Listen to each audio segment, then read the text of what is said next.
Mr. Graham. Speaker, this is a rather historic moment. Apart from wartime in New Zealand, I think we are passing into law arguably the most draconian legislation ever passed by a New Zealand Parliament.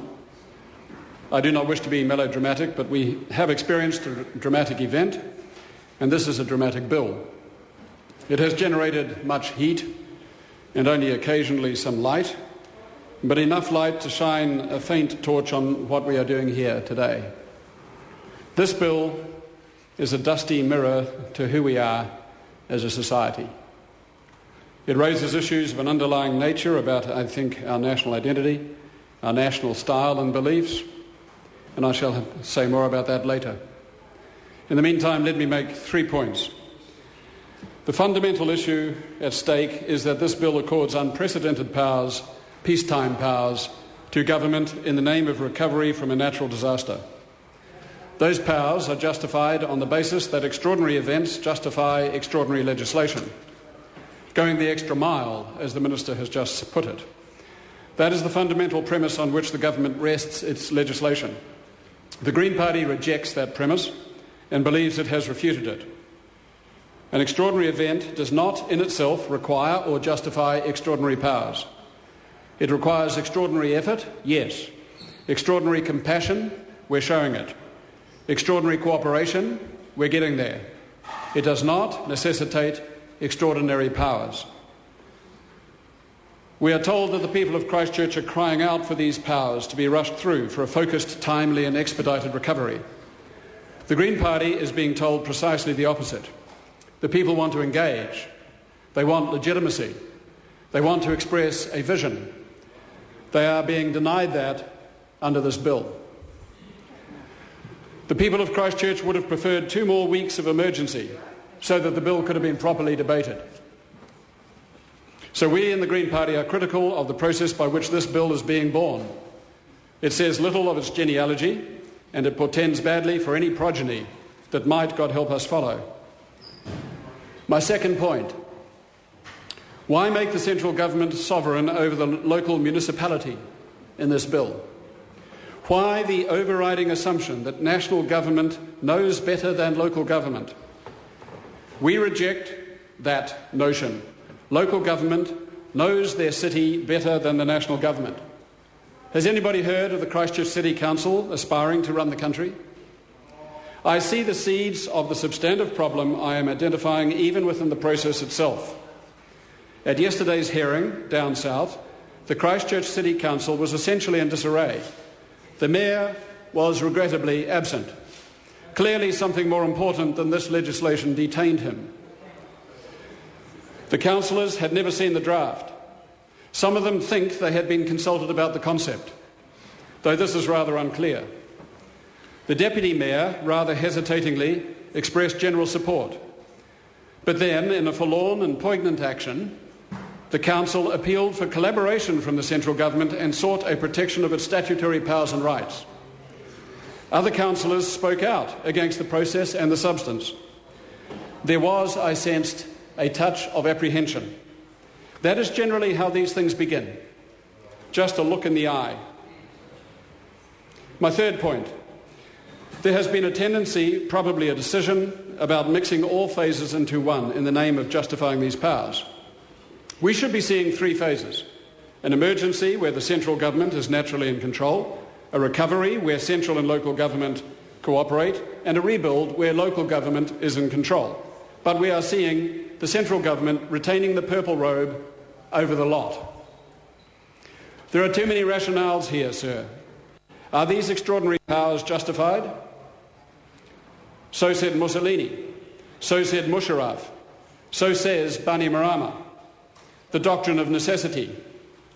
And we recall what ultimately happens to all these regimes.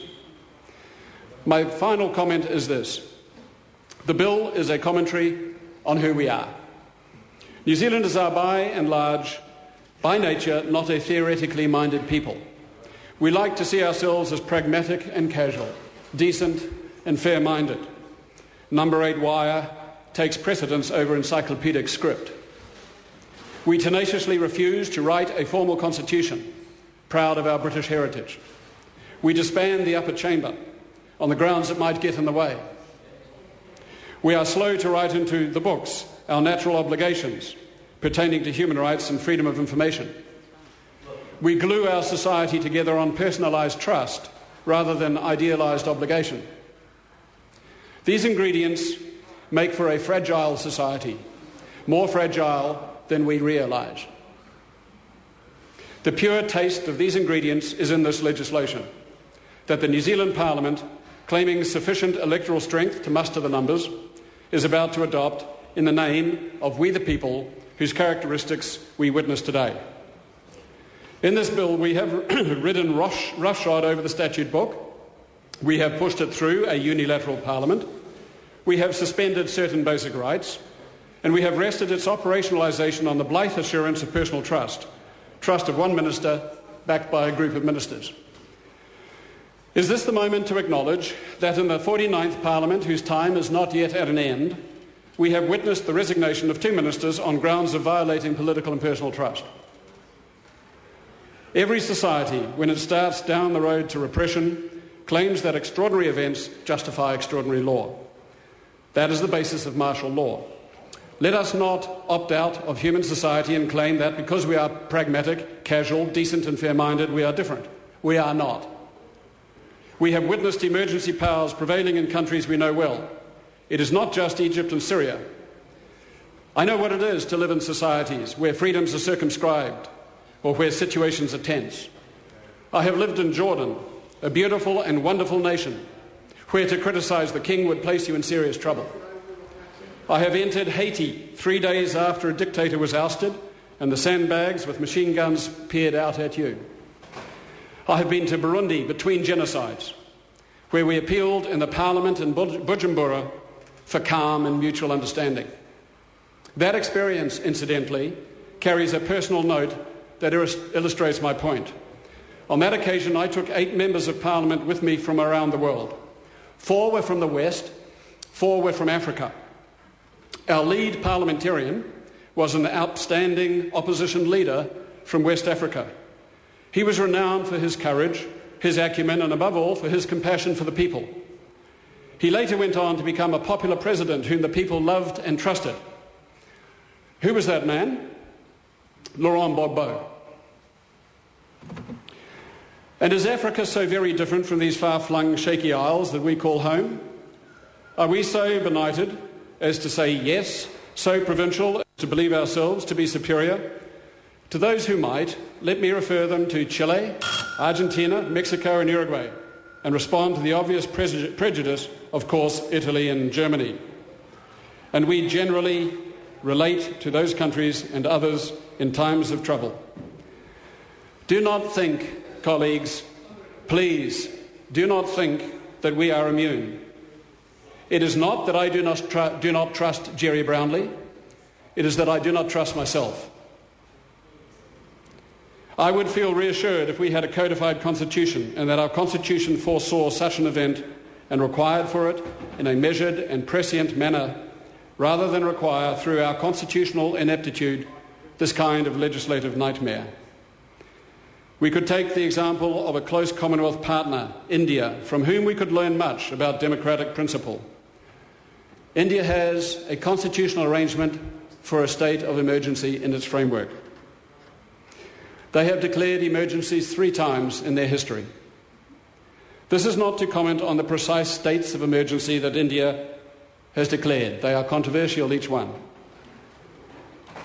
But rather to focus on the fact that India has a constitutional framework for a state of emergency.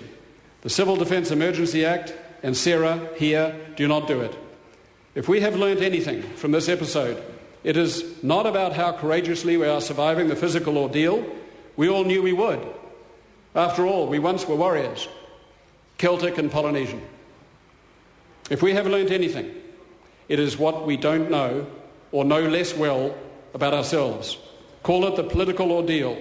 If there is one lesson of today, it is that we need to enshrine this kind of reserve power in a constitution. Heather Roy. Thank you, Mr. Speaker.